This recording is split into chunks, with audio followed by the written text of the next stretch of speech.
Today, let us read the scripture, and I'm excited, mga kapatid. You have your Bible, para say the Word of God. Masabi ng Psalms, Word of God is the light unto our feet and a lamp to our path, mga kapatid. Now, let's read Revelation 21, verse 1 to 5. Now, we're still in newness theme this month. And I preached this first Sunday, mga kapatid. Now, itong pag-usapan naman natin yung mga bagay na darating at hinanda na ng Panginoon. You see, mga kapatid, itong Bible, ito lang ang nilikha noong 1,000 years ago before, but until now, still updated, mga kapatid. Yung cellphone mo, yung hawak mo, hindi yan kayang magsabi kung ano mangyayari sa future. But the words of God will tell you, mga kapatid, the words of God will tell you the promise, and the words of God will tell you the end of the world. Kaya sa lahat ng Kristiyano, ngayon tayo mas dapat maging seryoso sa paglilingkod sa ating Panginoon. Huwag ka na dapat magpatumpik-tumpik pa. Or magpahina-hina pa, mga kapatid. Tuloy lang. Sabihin mo sa katabi mo, tuloy lang. Dahil malapit ang babalik ang ating Panginoon. Now, pag-usapan natin ang bagong langit at ang bagong lupa. Ako po'y magbabasa sa wika ng Tagalog. Sa Revelation chapter 21 verse 1 to 5, ang sabi ng Bible, pagkatapos nito, nakita ko ang isang bagong langit, at magsabing langit, at isang bagong lupa. Kapag ikaw ay lumabas, yung nakikita mo, yan ang tinatawag na first heaven, mga kapatid. Kita mo yung tapaap, lahat na kapatid. First heaven. Pero sabi dito, nakita ko ang isang bagong langit at isang bagong lupa. Wala na ang dating langit at lupa. Wala na rin ang dagat. Wala nang swimming. Wala na rin ang dagat. Verse 2, at nakita ko ang banal na lungsod, ang bagong Jerusalem, na bumababa mula sa langit, buhat sa Diyos, gaya ng isang babaeng ikakasal. Siya ay nakabihis at nakahanda sa pagsalubong sa kanyang mapapangasawa.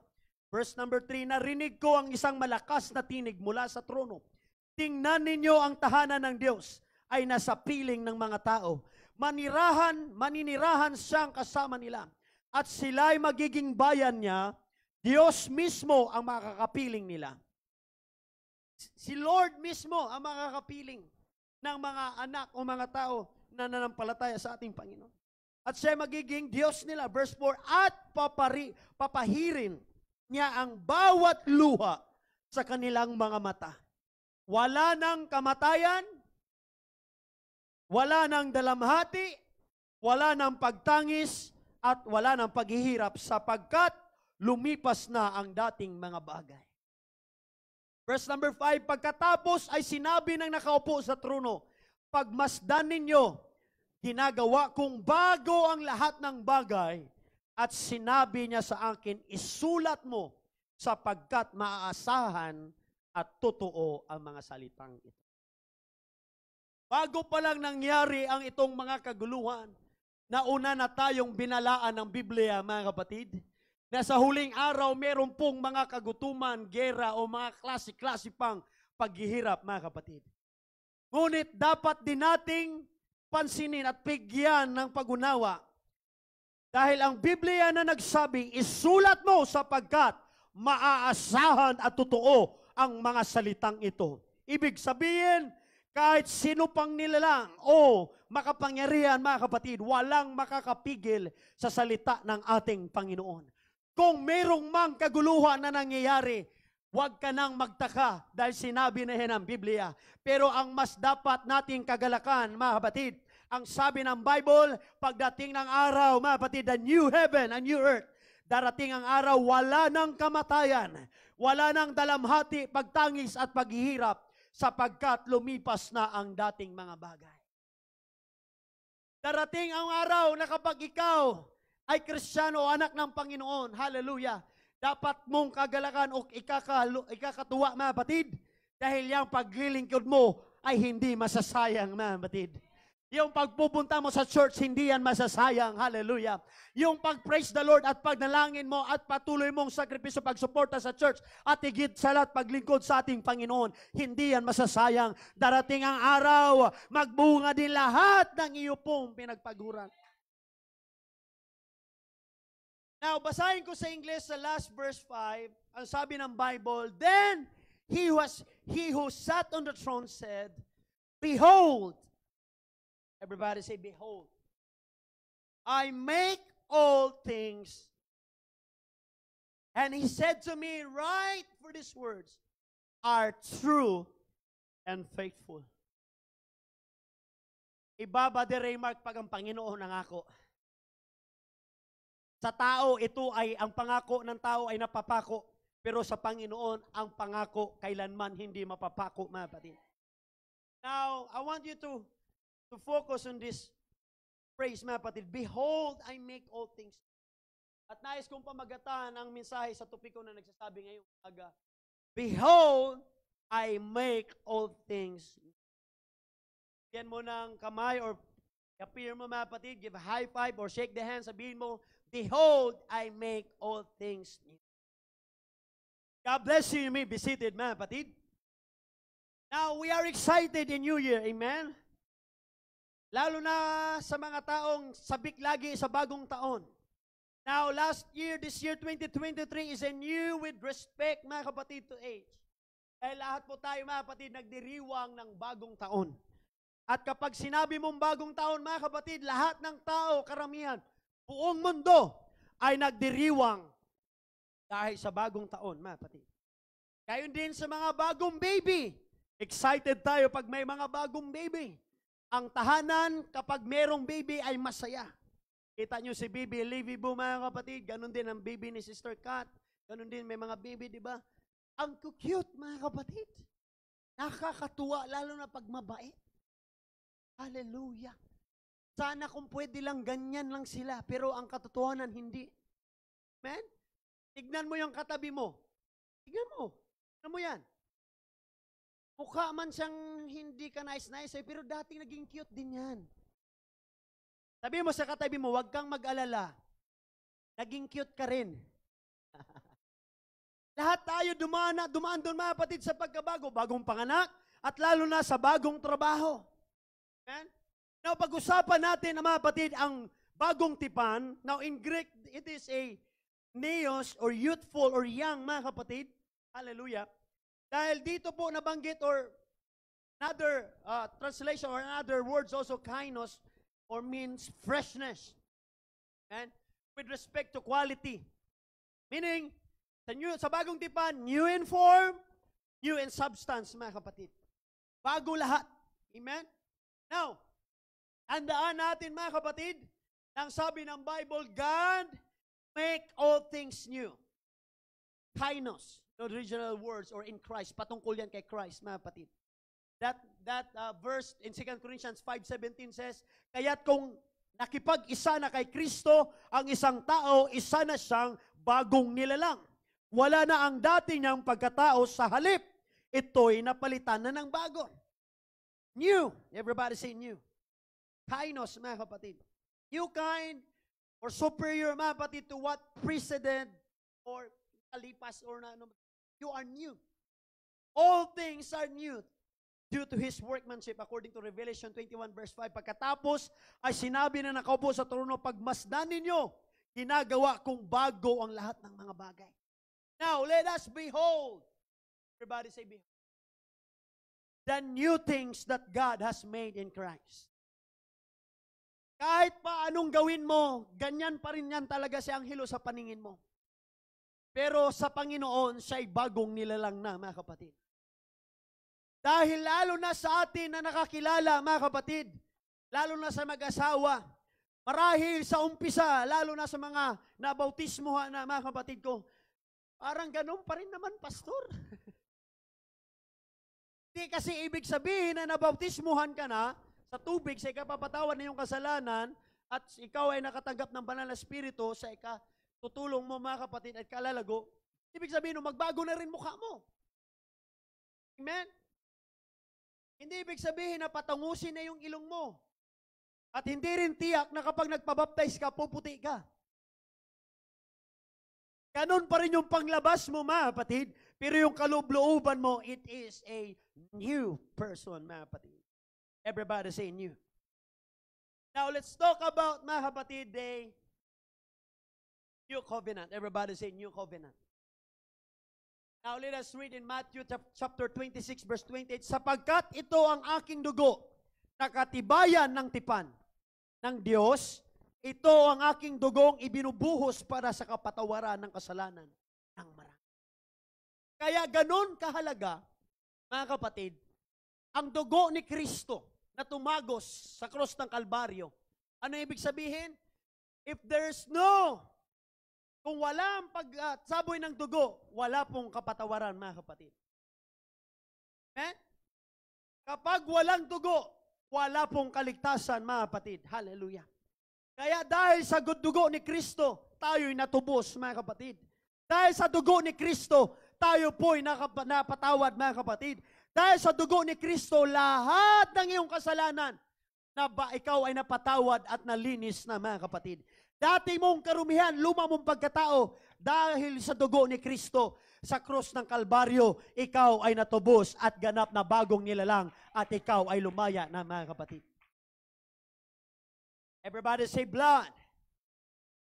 Now, in Hebrews chapter 8, verse 6 to 3, the better covenant, or mas maigi, mga kapatid. Basahin natin, ngunit ang paglilingkod na ipinagkaloob ko kay Jesus ay higit na dakila kaysa ipinagkaloob sa kanila. Dahil siya'y tagapamagitan ng isang tipan na higit na mabuti, sapagkat ang tipang ito ay namabatay sa mas mainam na pangako. Kung walang kakulangan ang unang tipan, hindi na sana nangangailangan pa ng pangalawa. Ngunit, nakita ng Diyos ang pagkukulang ng kanyang bayan, kaya't sinabi niya, darating ang mga araw, sabi ng Panginoon, nagagawa ako ng bagong tipan sa bayang Israel at sa bayang Juda. Hindi ito magiging katulad ng tipang ginawa ko sa kanilang mga ninuno nang ilabas ko sila sa Ehipto. Sapagkat hindi sila naging tapat sa pakikipagtipan sa akin, kaya't sila'y aking pinabayaan. Ganito ang gagawin kong tipan sa bayan ng Israel. Pagdating ng panahon, sabi ng Panginoon, itatanim ko sa kanilang pag-iisip ang aking mga utos. Isusulat ko ito sa kanilang puso. Ako ang kanilang magiging Diyos. At sila ang aking magiging bayan. Hindi na kailangan turuan ang isa't isa at sabihin kilalanin mo ang Panginoon sapagkat ako'y makikilala nilang lahat. Mula sa pinakamababa hanggang sa pinakadakila. Sapagkat patatawarin ko ang kanilang mga kasalanan at kakalimutan ko na ang kanilang mga kasamaan.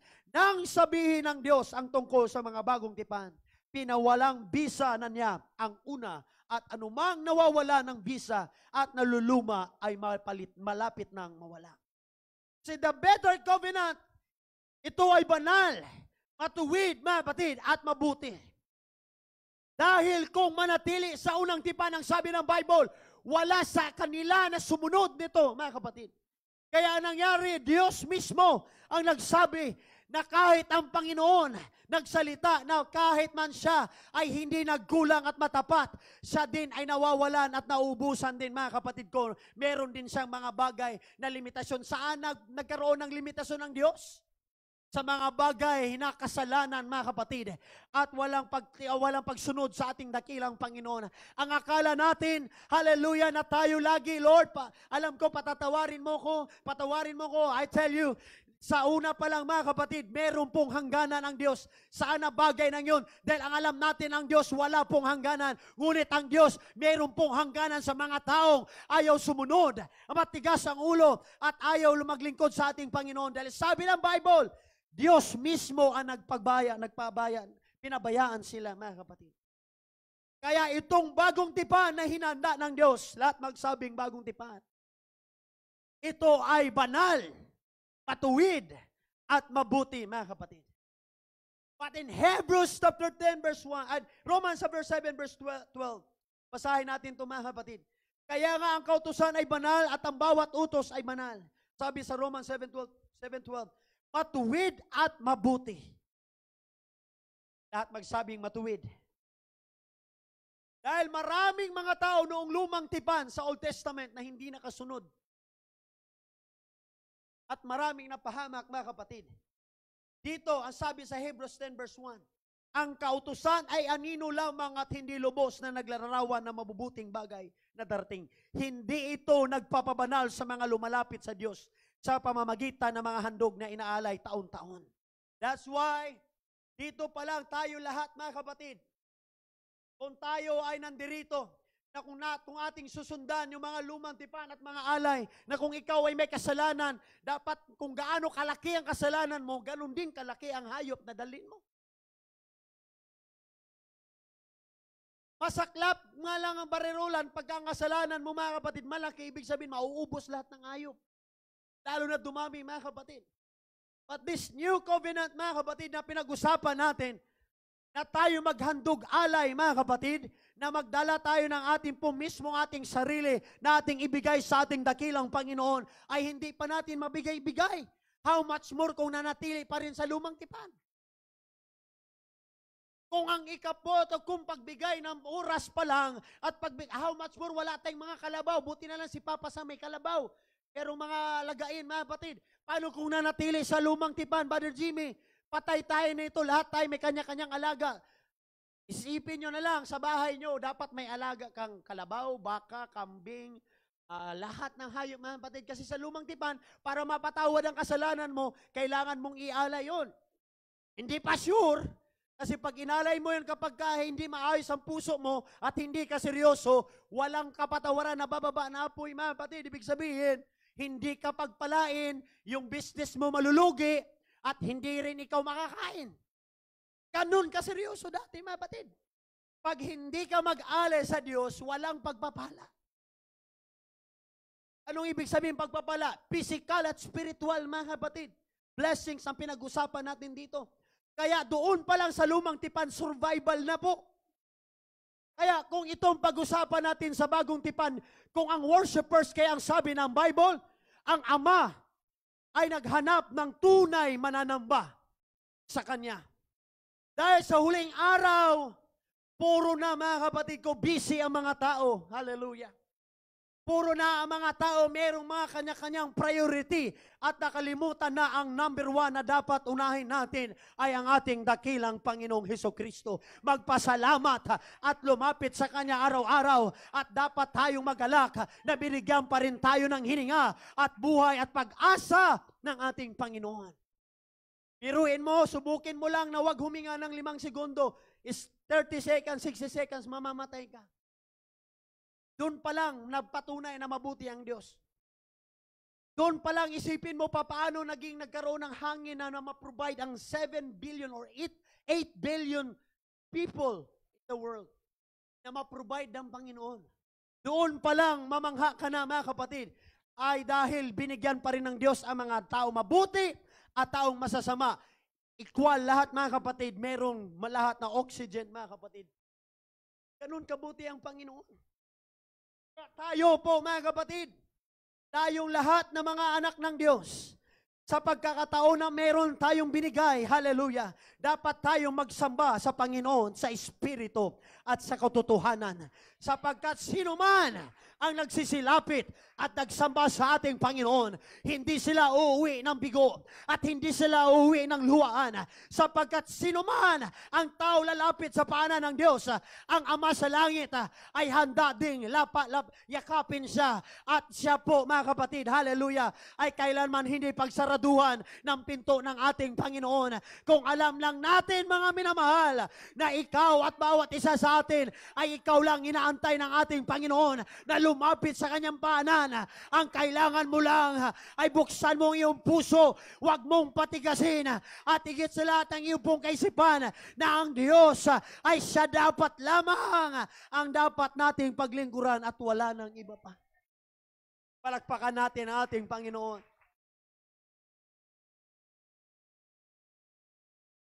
That's why a new, better, capable or covenant was needed. Now let's talk about another new covenant dedicated with Christ's blood.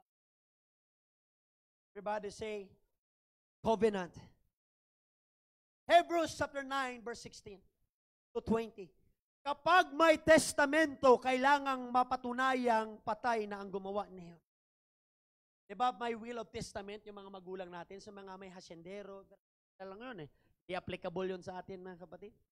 Yung mga ninuno natin, mga lolo natin na may mga lupa, meron niyang will of testament. Kapag ka may testament, ibig sabihin nun, patay na yung, lalabas yan doon, patay na yung may-ari. Yan, ito si Abadera Monero, sa'yo na yung 1,000 hectares sa Cebu. Ikaw naman, Karen Caparida, Bella, ikaw ang tagapagmana ng lahat ng SM. Ikaw naman, Jeff Buena, yung buong Quezon City, CR mo lang yan. Sarap kaya minsan isipin no, kung na mayaman ka. Gigising ka na mayaman ka. Matutulog ka na mayaman ka. Tapos, kain ka na mayaman ka. Pero alam nyo ba ang katotohanan, ang mayaman, problemado. Alam nyo lang yung mayaman, walang problema. Hindi. Alam nyo lahat ng mayaman, sila hagi mga batid. Lagi may mga sakit sa ulo, mga batid na ini. Yes, meron silang pera sa bangko. Pero wala silang satisfaction. That fulfilled. Yung word na yun yun palang tapos na eh. Yung panahon, i-compare mo na before na hindi ka na nampalataya sa Panginoon. Si Sir Elvira, si Eunice, di ba? Tipin nyo lang itsura nyo before, mga kapatid. Tignan nyo yung picture nung ikaw naglingkod sa Panginoon versus hindi pa naglingkod sa Panginoon. Grabe, hindi mo ma-imagine, mga kapatid. Pero nung ikaw naglingkod sa ating Panginoon, kahit man wala gaanong salapi or pero you are fulfilled, mga kapatid. Yung alam mo, kahit man wala ka mang milyon sa bangko, pagtulog, pagising, pero yung nasa isip mo na may Panginoon ka, wow. That is more than enough, mga kapatid. Yung alam mo na, secure yung future mo, mga kapatid. Diba, ang sabi doon sa hospital, sabi ng nanay, sabi niya sa anak-anak, alam mo, hindi ako natatakot mamatay. Alam mo kung saan ako natatakot? Yung pagkapatay ko, hindi ko alam kung saan ako pupunta. Yun palang mga kapatid eh. Because there is a life after death. The question is, after death, saan ka pupunta? Nasigurado mo na ba na mapalangit ka, mga kapatid? I-check lang natin, lahat na nandito na alam mo mapapalangit ka, taas ang kanang kamay. Tignan nyo na. Wala nang nagtaas ng kamay. Ibig sabihin, ito pa lang, wala pang 10 nagtaas ng kamay. Delikado na ito, mga kapatid. Amen? Sabihin mo sa katabi mo, hindi mo sure. Kaya nga ikaw na worshipers, ang sabi ng Bible, gawin mong maayos ang iyong paghalad. Ikaw mismo maging banal, matuwid at mabuti, na sa tuwing ikaw ay lalapit sa ating Panginoon, ikaw po, mga kapatid, kalugdan ng ating Diyos. Amen? Ibig sabihin, mababaliwala po ang ating pong ginagawa kung ikaw, mga kapatid ko, ay hindi sumusunod sa kalooban ng ating Diyos. Kaya sabi, di ba, ni preaching ni Sister Nara, hindi lahat na nagsisimba ay nagsasamba. Amen? Patunay lang, mga kapatid, ng ating Diyos ay gumawa ng bagong tipan. Hallelujah. Dito, mga kapatid, ang sabi dito sa New Covenant, ang sabi ng Bible, mga kapatid, sapagkat ang testamento ay walang bisa habang buhay pa ang gumawa na pagkakabisa lamang iyon kapag siya'y namatay na. Maging ang naunang tipan ay pinagtibay sa pamamagitan ng walang dugo. Verse 19, matapos ipahayag ni Moses sa mga tao ang bawat alituntunin, sa kautusan, kumuha siya ng dugo ng mga baka at ng mga kambing at hinaluan niya iyon ng tubig. Kumuha siya ng pulang lana at sanga ng hisopo at isinawsaw iyon sa dugong may halong tubig. Winisikan ang aklat ng kautusan at ang mga tao. Kasabay nito ay kanyang sinabi, ito ang dugong nagpapatibay sa tipan na ibinigay ng Diyos at ipinag-utos niya na tuparin ninyo. Sabi sa Hebrews 9, dito pinagtibay na noong unang tipan sa Old Testament pala, Old Covenant pa lang, mga kapatid, sa lumang tipan ay meron ng dugo na ginawa ni Moses na papatunay na ito ay nagpapatibay sa tipan na binigay ng Diyos. Now, this new covenant, mga kapatid, na pinag-usapan natin, not only in Christ's blood na requirement, it also redeems sinners, mga kapatid. Hebrews 9:13-15, kung ating basahin, kung ang dugo ng mga kambing at turo at ang mga abo ng dumalagang baka ay winiwisik sa mga taong itinuturing na marumi upang sila'y luminis ayon sa kautusan. 14, higit ang nagagawa ng dugo ni Kristo. Sa pamamagitan ng walang hanggang Espiritu, inialay na sa Diyos ang kanyang sarili bilang handog ng walang kapintasan. Ang kanyang dugo ang luminis sa ating mga budhi sa mga gawang walang kabuluhan upang tayo'y makapaglingkod sa Diyos na buhay. Mas mainam, mas better ang dugo ng ating Panginoon kaysa sa dugo ng mga hayop dahil ito'y walang bahid. Dahil sa pamamagitan ng dugo ni Kristo, dahil kung sa hayop lang, hindi sapat. Hallelujah. Dahil pagdating dito sa New Covenant, tanging dugo ni Kristo lang ang tanging magpapalaya at magpapatawad sa lahat ng ating mga kasalanan.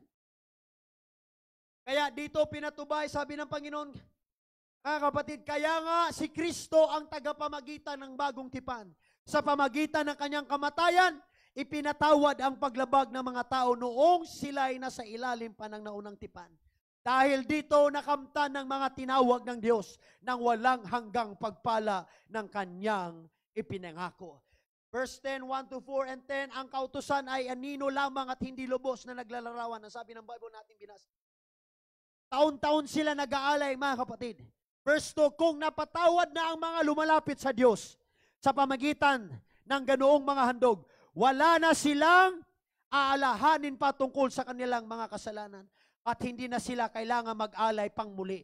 Ngunit ang mga alay na ito ang pagpapagunita sa mga tao ng kanilang mga kasalanan taon-taon sapagkat ang dugo ng mga turo at mga kambing ay hindi makakapawi ng mga kasalanan. Verse 11-12, bawat pari ay naglilingkod araw-araw at paulit-ulit na naghandog ng pare-pareho ding mga handog. Subalit, ang mga iyon ay hindi naman nakakapawi ng kasalanan. Ngunit si Kristo, lahat magsabing si Kristo, ay minsan lamang naghandog para sa mga kasalanan at iyo'y sapat na. Pagkatapos ay umupo siya sa kanan ng Diyos. Dahil kay Jesus Christ, mga kapatid, lahat tayo natubos, mga kapatid.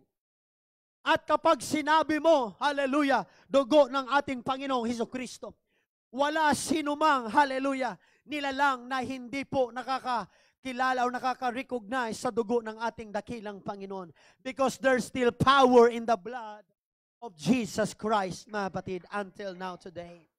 Dahil sa dugo ni Kristo, tayo natubos sa ating pagkakasala at dahil din sa dugo ni Kristo, tayo po'y napatawad, mga kapatid. Hebrews 8:12, sapagkat patatawarin ko ang kanilang mga kasalanan at kalimutan ko na ang kanilang mga kasamaan.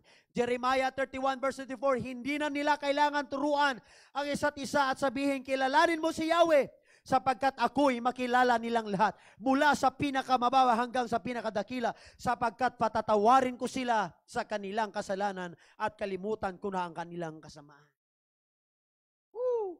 New life, new beginning. Now, this new covenant not only redeem us from our sins, but also forgives our sins and also gives life. Everybody say life. 2 Corinthians 3:6, binigyan niya kami ng kakayahang maging lingkod ng bagong tipan.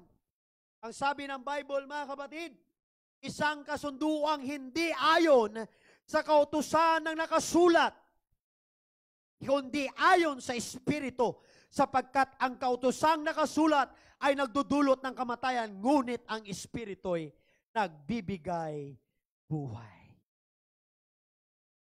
Palagpakan natin ang ating Panginoon.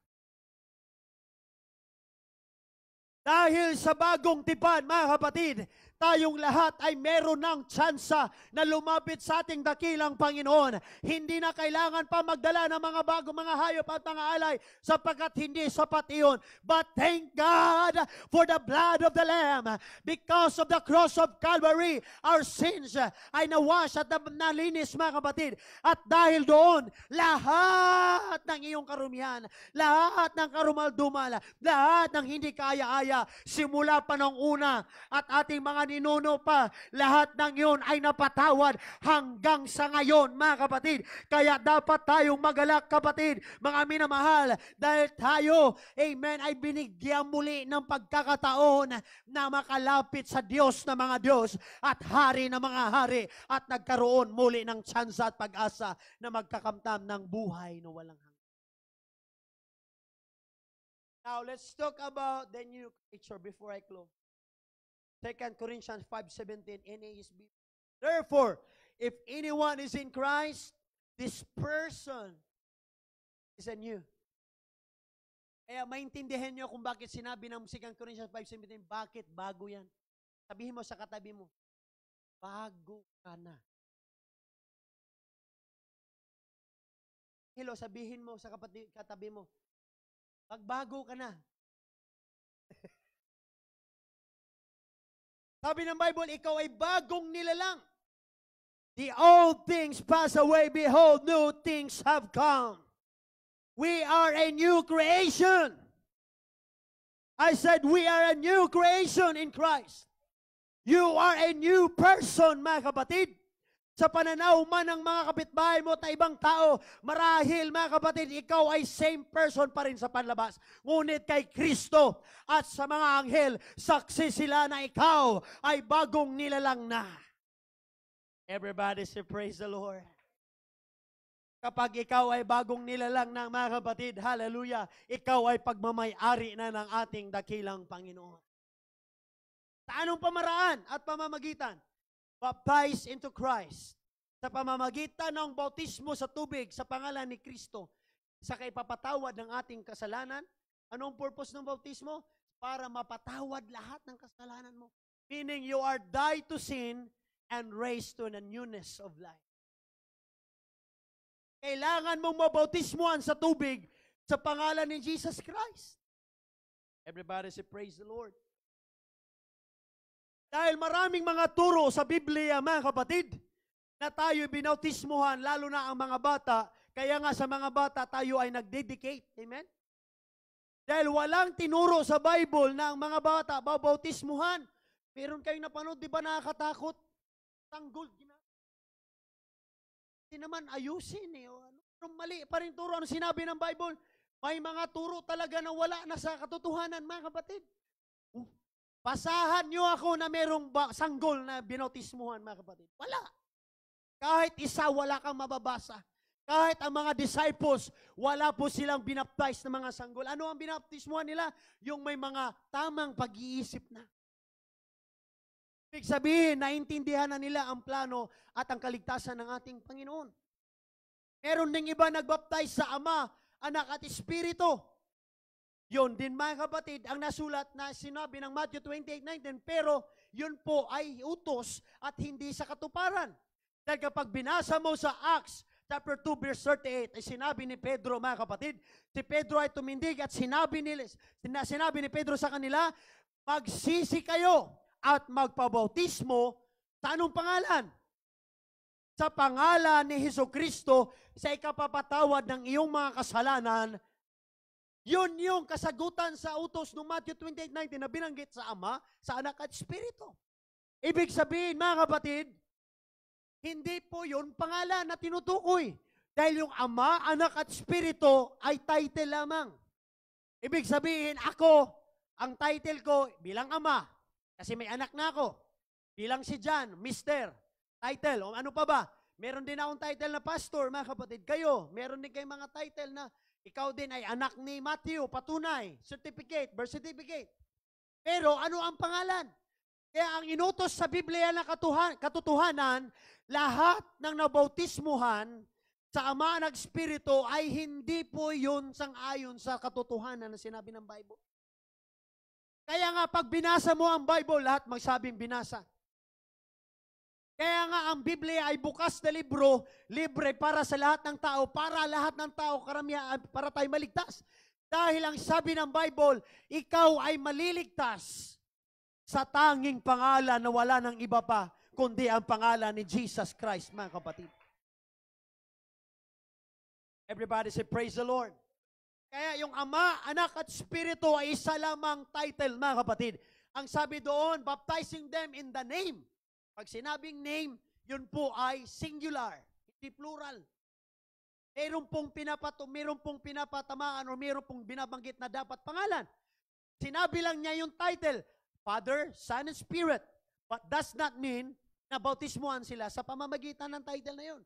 Dahil dapat ang bautismo sa pangalan dapat ni Kristo. Kaya nga ang sabi ni Pedro sa bagong tipan, magsisi kayo at magpabautismo sa tubig sa pangalan nino? Ni Jesus Christ. Sa pamamagitan doon, lahat ng iyong mga kasalanan simula ng umpisa at sa kanino-ninuan, mapapatawad ka ni Kristo kahit gaano pa karami at kadumi ito. Ang pangako ng Diyos kapag ikaw ay lumapit sa Kanya at tanggapin siya bilang magliligtas at Savior, mga kapatid. Ang sabi ng Bible, ikaw ay ganap na bagong nilalang naman. Everybody say, praise the Lord. Romans 6:3 verse 4. Basahin natin para mas malinaw. Hindi ba ninyo alam na tayong lahat na nabautismuhan kay Kristo Jesus ay nabautismuhan sa Kanyang kamatayan? Sa makatuwid, tayo'y namatay na at nilibing na kasama niya sa pamamagitan ng bautismo upang kung paanong binuhay muli si Kristo sa pamamagitan ng dakilang kapangyarihan ng Ama, tayo rin ay magkaroon ng panibagong. Galatians 3:27, si Kristo mismo ang inyong isinuot. Kapag ikaw ay nabautismuhan, ang palatandaan ng bautismo sa tubig sa pangalan ni Jesus Christ ay kagaya din ng kamatayan. Hindi literal na kamatayan, Brother Jim. Kundi yun ay kaya nga mayroong paglubog sa tubig. Ibig sabihin nun, kagaya ng pagkamatay ni Kristo sa pagkapatawad ng ating kasalanan. Dahil kung hindi namatay si Jesus Christ, walang kapatawaran ng ating kasalanan. Kaya din ikaw ay ilulubog sa tubig sa pangalan ni Jesus Christ, sa bautismo sa tubig, lahat ng iyong kasalanan mamamatay kasabay doon, mga kapatid. Kaya wala kang mababasa sa Bible na mayroong bautismo na wisik-wisik. Mayroong nangang-improvise. I respect their teaching, mga kapatid, but the truth will remain truth. And the Bible says, ang katotohanan ang magpapalaya sa atin. Dahil ang bautismo, wala kang mabasa na ang mga disipulo nagbaptize ng sprinkling water. Ang sabi ng Bible, binautismuhan sila sa paglubog sa tubig. Tanda ng kamatayan ni Kristo sa cross, kagaya din ng pagkamatay ng iyo pong lumang pagkatao at lahat ng iyong mga kasalanan. Everybody say, praise the Lord. Kaya sa Galatians 3:27, si Kristo mismo, pag ikaw nabautismuhan, si Kristo mismo ang inyong isinuot na parang damit nang kayo'y nabautismuhan na sa inyong pagkikipag-isa sa Kanya. Biruin mo yun. Sabi mo, biruin mo yun. Biruin mo yun, mga kapatid. Kung ikaw ay natutuwa na meron kang promotion, meron kang blessings, meron kang financial, meron kang 13-month pay, mas dapat nung ikagalak pag ikaw ay ganap na nabautismuhan ni Kristo sa tubig, ikaw ay nakikipag-isa na kay Kristo. Ibig sabihin lang, ang Panginoon na nasa langit ay ikaw ay pagmamay-ari na at siya ay iyong Ama at ikaw ay tatawagin niyang minamahal na anak. Doon pa lang, sapat na dapat may dahilan ka upang sambahin siya, upang pasalamatan siya. Dahil mismo ang Diyos na nagsasabi, ikaw ay pagmamay-ari ko.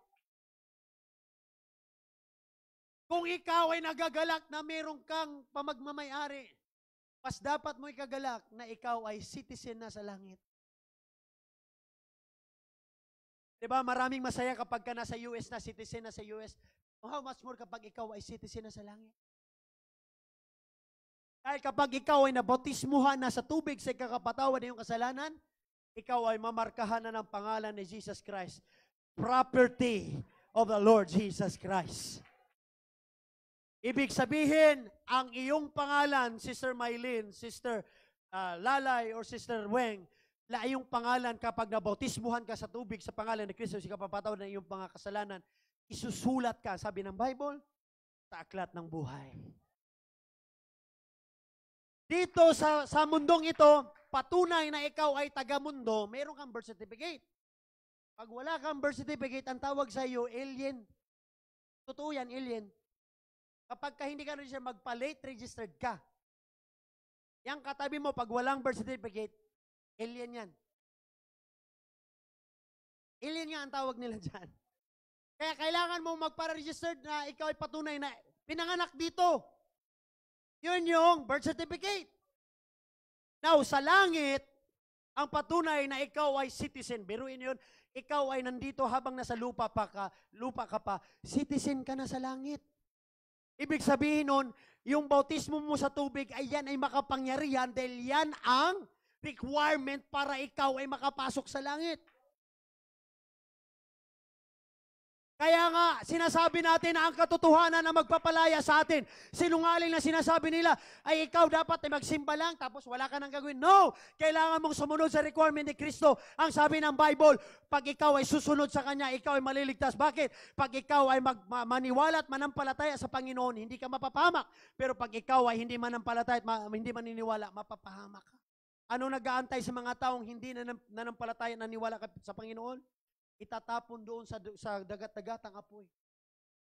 Ibig sabihin, sabi ng Bible, lahat ng hindi nakasulat sa aklat ng buhay ay hindi maliligtas. Kaya sabihin mo sa katabi mo, siguraduhin mo ngayon. Kung mayroong mang desisyon na ayusin mo, siguraduhin mo talaga na mapapalangit ka, mga kapatid. Bakit? Ang sabi ng Bible, heaven and earth, mawawala, di ba? Lahat na mawawala. Kahit gaano pa kaganda ng sasakyan mo, ari-arian mo, kahit gaano mo kayaman, pagkamatay mo, wala lahat yan. Kahit gaano pampilit mo, mga kapatid, ito ay isa pang katotohanan. Kahit paanong gawin mong dasal sa patay, walang sinabi ng Bible na kapag 100 days mong dasalan yan, maliligtas. Hindi po yun totoo. Ang sabi ng Bible, mahuhusgahan ka ayon sa iyong mga gawa. Ibig sabihin, yung gawa mo nung buhay ka pa. Kasi pag namatay ka na, pagdating ni Kristo sa Judgment Day, haharap ka doon kay Kristo. Uhusgan ka, bubuksan ang isang aklat kung saan aklat ng mga gawa.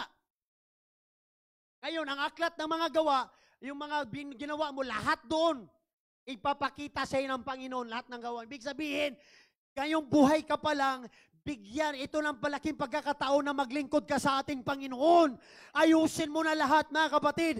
Things in order sa pamilya mo, sa sarili mo. Ayusin mo na lahat dahil hindi mo alam.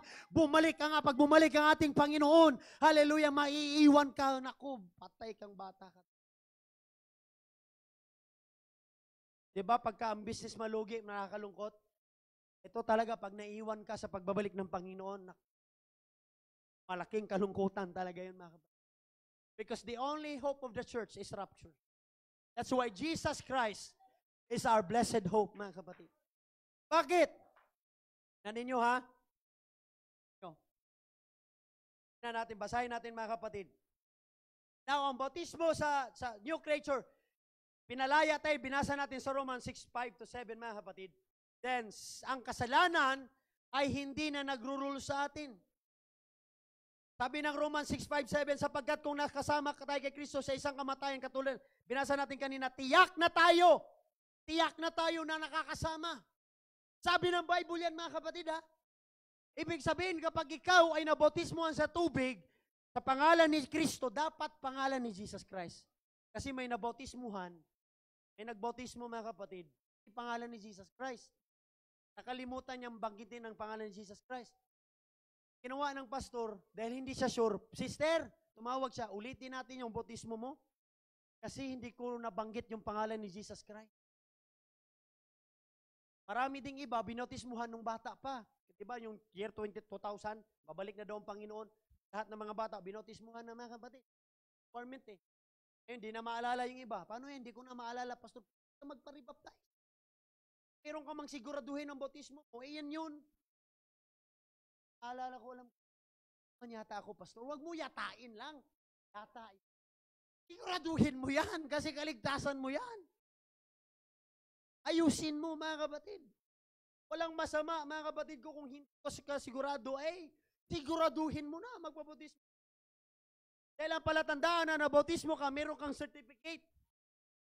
Pag wala, maganda pag maalala mo, sino nang baptize sa'yo. Diba? Marami kasi tatin, mga kapatid. That's why, mahalaga po, mga kapatid, ang bautismo sa tubig. Now, sunod. Episo, chapter 4, verse 20-24. Hindi ganyan ang natutunan ninyo tungkol kay Kristo. Skip na natin to. 3, sin no longer over us. Ang sabi ng Romans 6:2, hindi tayo patay na sa kasalanan. Paano tayo mamumuhay sa pagkakasala? Ang sabi dito, pinatunayan na tayo ay patay na sa pagkakasala, mga kapatid, Romans 6:11-12. Kaya dapat din ninyong ituring ang inyong sarili bilang patay na sa kasalanan, ngunit buhay para sa Diyos, sapagkat kayo'y nakipag-isa na kay Kristo Jesus. Huwag na ninyong paghariin ang kasalanan sa inyong mga katawang may kamatayan upang hindi na ninyo sundin ang masasamang hilig nito. Kaya nga, sa lahat ng mga minamahal natin, itong water baptism, lahat magsabing water baptism, ay mahalaga. Bakit? Walang mawawala sa iyo dito. Kaya sinasabi dyan ng baptism is raised to a new life. Kaya tinatawag tayong born again. Dahil dito sa baptism. Yung pinanganak muli, sabi ni Cornelius, nagtanong siya kay Jesus Christ in John, di ba? Sinabi niya, paano may panganak muli ang isang tao? Babalik ba sa sinapupunan ng kanyang ina? Hindi. Ang sabi ni John, except a man be born again of water and spirit, no? Maliban na lang na ikaw o tayong tao na may panganak muli sa tubig at sa espiritu, ikaw ay makakasumpong sa langit. Pero kapag hindi, ikaw ay mapapahamak. Kaya dito ang bautismo, kailangan sa tubig. Kaya nga, ang sabi, di ba, ng Bible, dapat sa tubig. Kasi pagka binasa mong bautismo, ang original word ng baptism means, mga kapatid, immerse. Pag binasa mo yung original word, kung saan yan galing yung baptismo o bautismo, mga kapatid, ipaglubog ang ibig sabihin yan. Kaya nga, mali ang turo na ikaw ay wisikan lang, hindi. Dapat kang malubog. Kaya nga, yan ang halimbawa, mga kapatid. And, kasi Brother Lalang, Edgar, maraming mga kwentong nakakatawa dyan sa bautismo. Marami siyang mga baon dyan. Pakwentuhin nyo yun sa bautismo. Naranasan daw niya na may binaptize, mga kapatid. Akala nung binautismuhan ng pastor, akala niya swimming. Nung pagbaptize, I now baptize you, Brother so-and-so, in the name of Jesus Christ. Paglubog, kinapa ng pastor na wala na. Akala niya mag-dive na, mga kapatid ko. Andun na lumabas sa unang pastor, andito ako. May limango dito, pastor. Mahalaga talaga, i-briefing mo pa. Sister Lorena, na-briefing namin yun di ba, Sir Yuni? Naintindihan na talaga yung bautismo. Talagang, ito ay nakakagalak. Biruin mo, you are now a new person, new life. Pinatawad ka ng ating talagang maiiyak ka, matutuwa. May iba sa kanila, mga kapatid, kung matikita mo ang picture yan o paglubog, masaya sila, mga kapatid. Iba naman sa sobrang saya na iiyak. Wow! Palatandaan na, mga kapatid, na ikaw ay bagong nilalang at ikaw ay anak ng ating Panginoon. Biruin mo, hindi ka lang basta na normal citizen. Ikaw ay kapili-pili na citizen. A royal priesthood, a holy nation, a chosen generation. Kaya ikaw, hindi ka basta-basta. Sabihin mo sa katabi mo, hindi ka basta-basta. Kahit ganyan lang yung mukha mo, hindi ka basta-basta. Sinungaling ang kaaway. Sinungaling ang kaaway. Biruin nyo, bigyan lang kayo ng problema. Nakalimutan nyo na kayo ay tagalangit. Ito na lang ha. Listen to this. Pakinggan nyo. May problema kayo ngayon. Hindi ibig sabihin may problema ka, nagtatanggal yan ng citizen mo sa langit.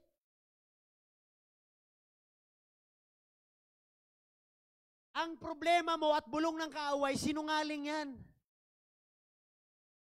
Pagka ikaw may problema, it does not mean na hindi ka na tagalangit at hindi ka na payman. No, ikaw pa rin ay anak ng Diyos at ikaw pa rin mapalangit.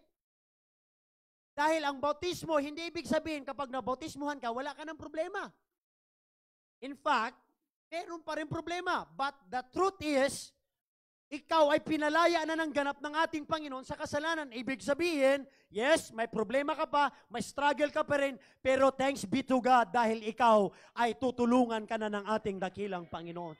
Kaya nga marami isba dito, di ba mga kapatid, ikaw, saksi, tayong lahat, you are the witnesses of the Lord Jesus Christ. Kaya nga sabi ng Bible, but ye shall receive power after that the Holy Ghost will come upon you. Yung pong mga nagsasalita ng iba't ibang wika, after ng bautismo sa tubig, ang kasunod yan, ang sabi ni Peter, mga kapatid, magbautismo sa tubig sa ikapapatid ng kasalanan at kayo makatanggap ng banal na espiritu na kaloob. Ibig sabihin, libre yun. Matatanggap mo yun kapag ikaw, una, ay buksan mo yung puso at sabihin mong hallelujah. Yung hallelujah, ibig sabihin nun, yan ay mataas na papuri. Kahit saan kang lupalo pumunta sa buong mundo, kahit papumunta ka sa Amerika, sa ibang bansa, hallelujah is wala nang iba pang translation. Hallelujah pa rin. That is the language of heaven. Wow. Meaning to say, yung lingwahe ng hallelujah, hindi po yan dito sa earth galing. Yan po ay nandoon sa langit galing. Yan ang ibig sabihin, that is 1,000 praise. That's why we are saying hallelujah, hallelujah. Ibig sabihin, binibigay mo ang tiwala mo, binibigyan mo ang papuri ang ating Panginoon. Kaya nga marami dito umiiyak, hindi lang mapigilan. Yan ay hindi iyak ng pagkatalo. Yan ay iyak, mga kapatid ko, ng kabutihan ng Panginoon dahil sa sobrang buti ng Diyos. Sa kabila ng iyong naranasan na problema, ang sabi ng Bible, yung comforter, yun yung banal na espiritu na papasok sa iyo. Mismo si Jesus Christ, ang banal na espiritu niya, doon ka magta-transform. Ibig sabihin, ikaw ay mababago, hindi dahil sa iyo, kundi mababago ka dahil sa espiritu ni Kristo. Everybody say, praise the Lord. Brother Jim, halika dito, Brother Jim. Ito si Brother Jimmy, lagi ko talaga ito in-example kasi alam nyo mga kapatid, nanay, pabigyan ng microphone si Nanay Sita. Halimbawa lang to mga kapatid. Ito ay buhay na patutuo. Okay? Nay, ito asawa niya, siya si Brother Jimmy R. Daniel, taga Tatalon. May birth certificate ka ba, Brother Jim? Yan. Hindi siya alien. Nakatira sa Quezon City, dito po sa Caliraya Street. Now, ang asawa niya ay si Anesita Colonia. Nay, ito walang bias. Ibig sabihin, katotohanan to lalabas dito. Kasi pag si Brother Jimmy ang katanungin ko, medyo bias di ba? Gaano ka kabuti? Ay, syempre, mabuti ako. Ang asawa natin ang tanungin. Kasi dito talagang magsasabi yan. Now, na ikaw magsabi, ano dati si Brother Jimmy nung hindi pa naglingkod? Anong mga bisyo niya at ano ang na-encounter mo sa kanya? Nung wala pa siya, hindi Wait lang na, dahan-dahanin lang natin na. Brother Jimmy, handa ka naman. Mga kapatid, ito po ay buhay na patutuo ni Brother Jimmy. Una, ano siya na dati? Lasinggero. Ano pa na Sugal. Nagsusukal. Sugarol. Sugarol. Lang na, dahan-dahan lang. Medyo ano lang natin. Sugal. Kaya pa ba Brother Jimmy? Sige na, ano pa dati?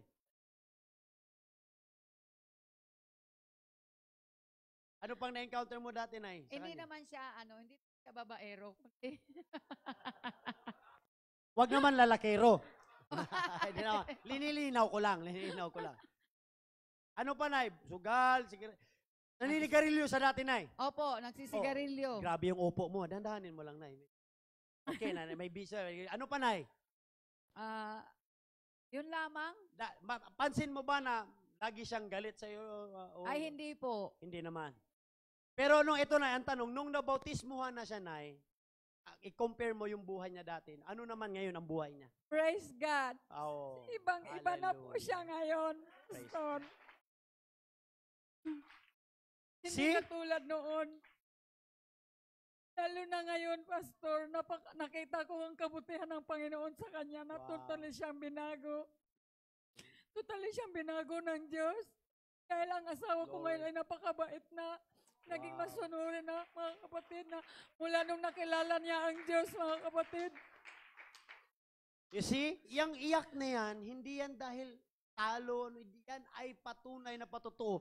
Kaya nga sabi ng Biblia, witness kayo ang mga witness na buhay ang Diyos na pinaglingkuran Amen. ninyo. Praise God. Yang iyak na yan ay tagumpay.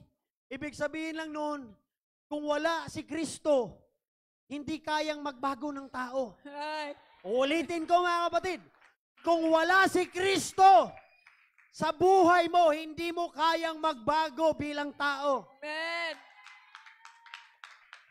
Kaya makita natin si nanay, mga kapatid, alam na alam ko yan kasi may bustadihan ko to dati.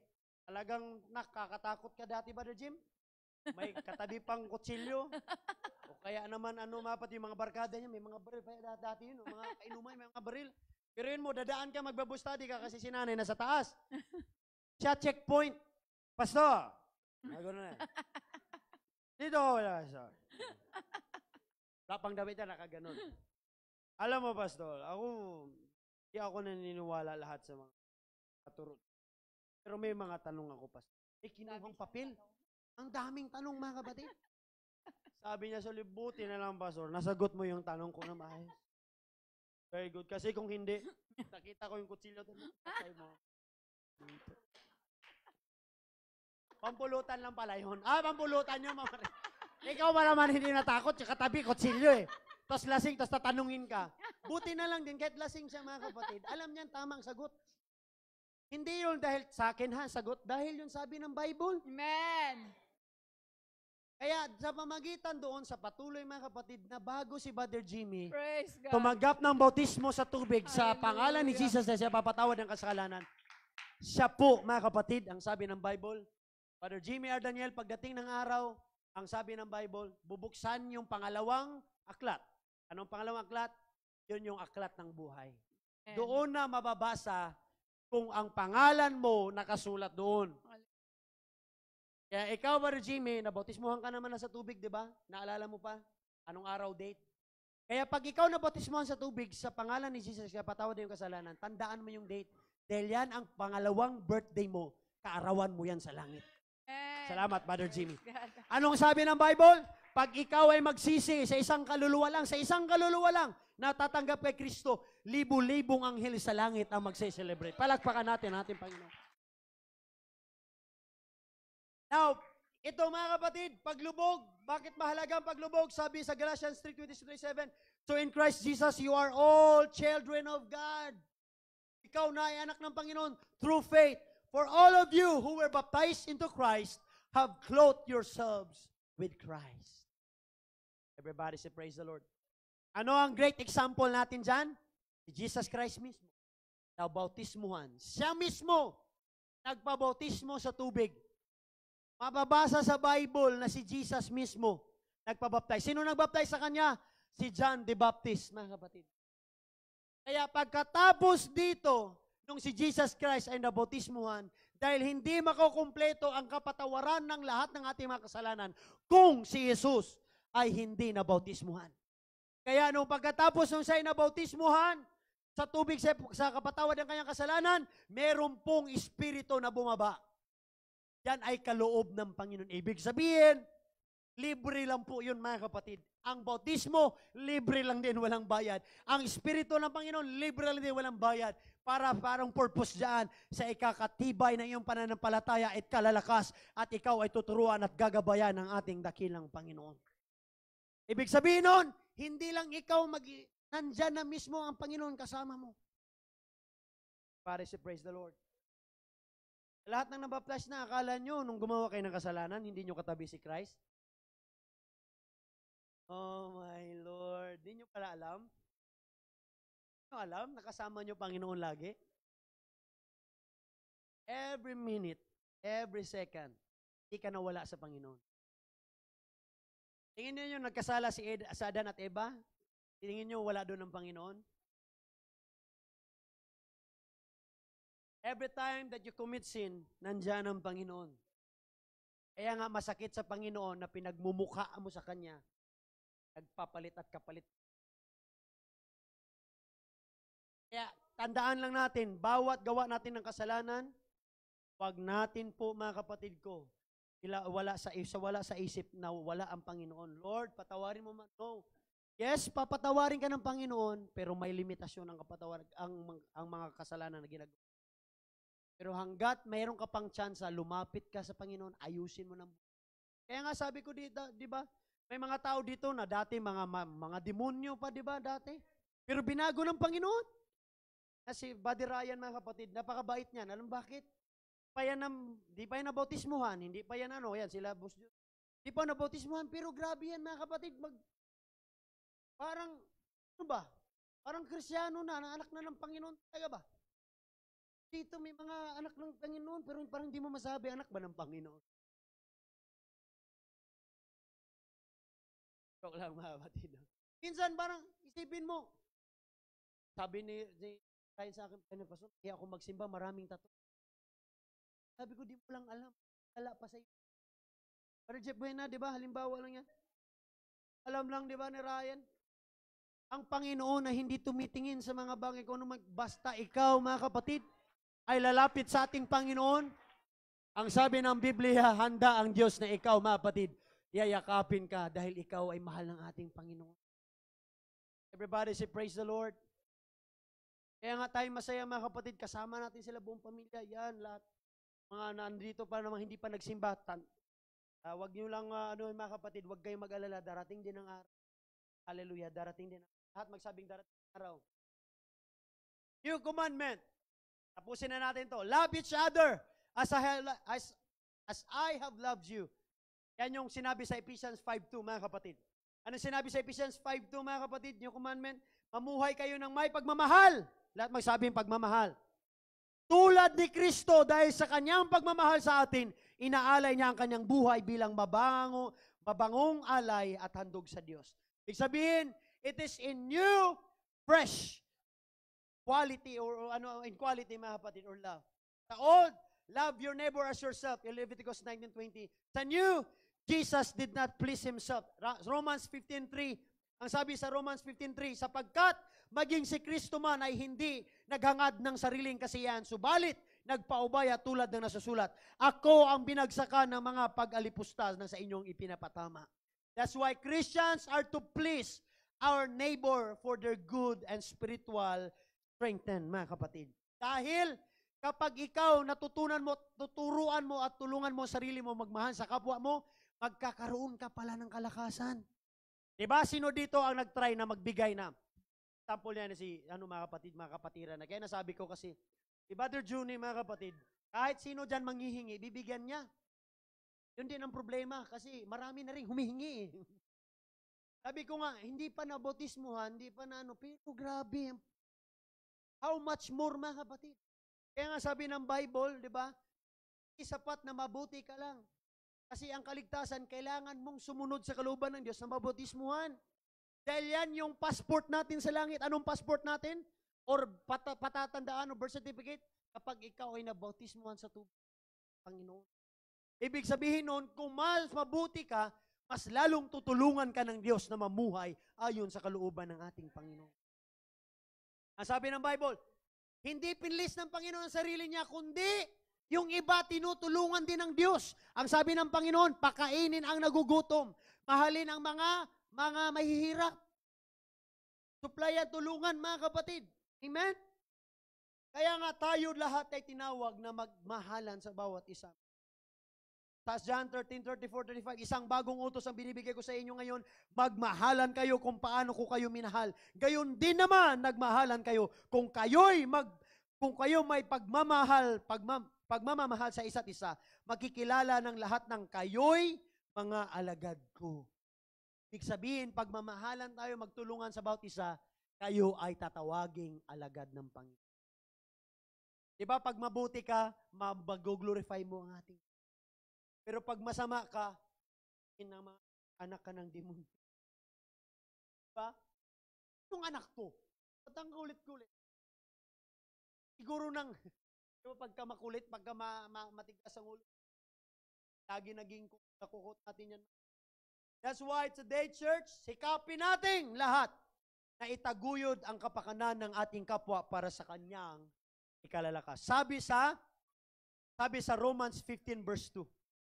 Kung basahin mo ang Romans 15 verse 2, Sabi ng Bible, sikapin mo. Huwag kang maging madamot. Amen? Sikapin mo na mahalin mo rin ang kapwa mo. Love one another by what? By walking in truth. Everybody say, walking in truth. 2 John chapter 4 verse 6, ang katotohanan at ang pag-ibig, pag binasa natin yan, yan po, sa katotohanan tayo din, mga kapatid ko, ay inibig ng ating Panginoon. Kaya dapat lang na tayo po ay magmahalan sa bawat isa sa atin. By this, others will know that we are Christ's disciples. Sabi sa John 13:35. Kung kayo'y may pagmamahal sa isa't isa, makikilala ng lahat na kayo ay mga alagad ko. 5, we love, sabi nito, we love Christ. Or we love them because Christ loves us first, mga kapatid. We love because He first loved us. 1 John 4:19, tayo umiibig sapagkat ang Diyos ang unang umibig sa atin. Mga minamahal, kung ganoon kadakila ang pag-ibig ng Diyos sa atin, dapat din tayong magmahal. Tumayo tayong lahat, mga kapatid. Now, in my conclusion, 2 Peter 3:13-14, mababasa natin dito sa kalawang Pedro, Kapitulo 3, versikulo 13 hanggang 14.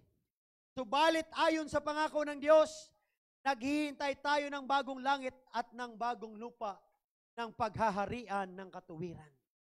Kaya ikaw, tao na tumanggap ng bautismo sa tubig, sa pangalan ni Kristo, sikay papatawad na yung kasalanan. Tandaan natin yun. Lahat magsabing baptism in water. Hindi mo tinanggap ang iglesyang ito. Hindi. Hindi ka naligtas dahil kay pastor. Hindi ka naligtas dahil kay brother.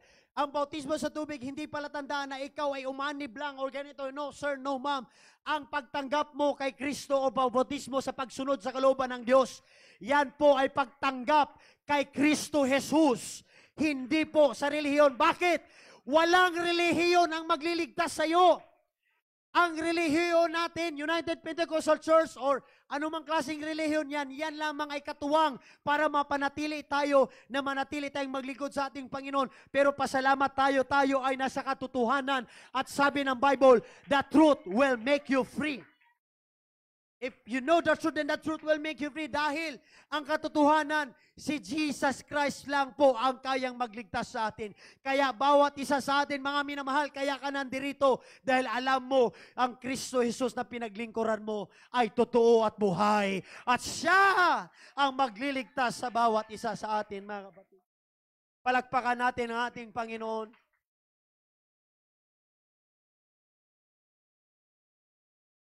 Kaya nga, ang sabi ng Bible, kaya nga mga minamahal, habang naghihintay kayo, diba, naghahantay tayo sa pagbabalik ng Panginoon? Mamuhay tayo ng maayos, matuwid at mabuti. Dahil kapag tayo maayos, mabuti, ikakaglorify yan ng ating Panginoon. Dahil, ang banal na Espiritu ng Diyos ang tutulong sa atin. Hindi ibig sabihin na ikaw ay nabautismuhan na, yes, ikaw ay naisulat na sa aklat ng buhay. Your salvation is secured. Pero posible na mawala ang kaligtasan mo. Lahat magsabing posible. Kaya sinungaling yung mga turo ng ibang mga turo ng pastor at sinasabi nila na kapag nabautismuhan ka na ligtas ka na, forever ligtas ka na kahit gumawa ka ng kasalanan. No! Hindi yan totoo. Posible na maagaw sa iyo ang kanyang kaligtasan kapag hindi ka sumunod sa kalooban ng ating Panginoon. Kaya nga, mahalaga na makatanggap ka rin ng banal na Espiritu Santo. Pagkatapos nito, ikaw ay tutulungan mismo ng Diyos na mamuhay na ayon sa kalooban ng Panginoon. Ang sabi ng Bible, habang naghihintay kayo, sikapin ninyong kayo'y madatnang. Ang sabi ng Bible, namumuhay ng mapayapa, walang dungis at walang kapintas. In Revelation, chapter 21, verse 1-5, pag binasa nyo yan, mga kapatid, Revelation chapter 21, verse 1-5, yung binasa natin kanina, nabanggit doon, new covenant, new creature, new commandment, and new Jerusalem. And that is new heaven and earth. Palakpakan natin ang ating dakilang Panginoon. Come on!